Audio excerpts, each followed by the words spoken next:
Langol de leiba leingak ki quarter shingda Changjapham Louriba Idp shing Chatkhinabagi order Thokliba Handoktrabadi meeyam gi Akanba Ihou Lakani haina FOCS ki acting president Yaima sana phongdorakli hiramasi gi matangda ngasi kabo leikai war cemetery manakta leiba Federation of Civil Society Organization FOCS Manipuri ki office ta pangthokpa paugi mifamda wafam asi phongdokladuna Yaima sana hai Langol gi Zone 3 amasong 4 da leiba leingak ki quarter shingda Changjapham Louriba Idp sing asi irang thoklaba matung Imphal da thengna yaurakpa kangbu ngaktane More border town dagi lanjenarakpana ayamba oiriba Idp sing asi irang horakpa matamda Myanmar da Changjapham Louraga leirakhibane kainathangda Imphal da yaurakpane Makoi sing asina Imphal yaurakpa matamdadi relief camp singda Changjapham Lounabagi register tawba phangkide adumakpo hanegi chief minister N Biren gi ayaba Louraga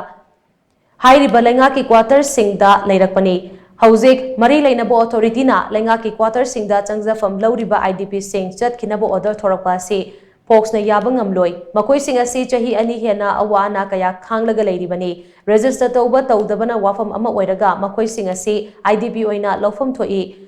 IDP singi yaifana bamade makoi gi wakat center yona FOCS na pukhatlingai cheraga sida IDP sing tan bahaibasi akanba mongda kandem tawi makoi na mayok ngariba awaba singda mari leinabo authority na mateng pangpham thokpani baramaduna IDP singi among ba mateng pangtuna makoi gi phibam phagana ba honabiyu karigumba leingak ki quarter singda Changjapham Louriba IDP sing tanbagi thabak makha tana chatharaklabadi meeyam ki achoba ihou ama laknabagi lambi yatpoina thokani haina Yaima Shah makha tana phongdokhi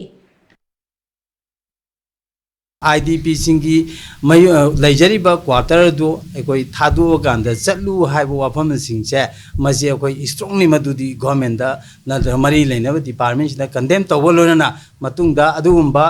IDP sing adugi leifam ama sendring da arrangement tawdring da makoi sa object tona paira leiba yaba nate anu makoi leifam sendring da makoi bu chatlu haibaje masi haibi ganu government gi quarter leiba IDP sing chatkhro haibu wafam se makha ta na amuk tawrapa taragadi leiba miyam da ihou ama tholoknabagi baton tawbuni haina FOCS na leiba miyam da thamjabga loinana masigi IDP singi awaba sida FOCS na akoi gi angamba thodang lorokanda akoi asigumba makoi gi dangta awaba se meteng pangani yum mai chakhiba kaleng tang ahum da mai chakhibdagi koi chembang khangtadana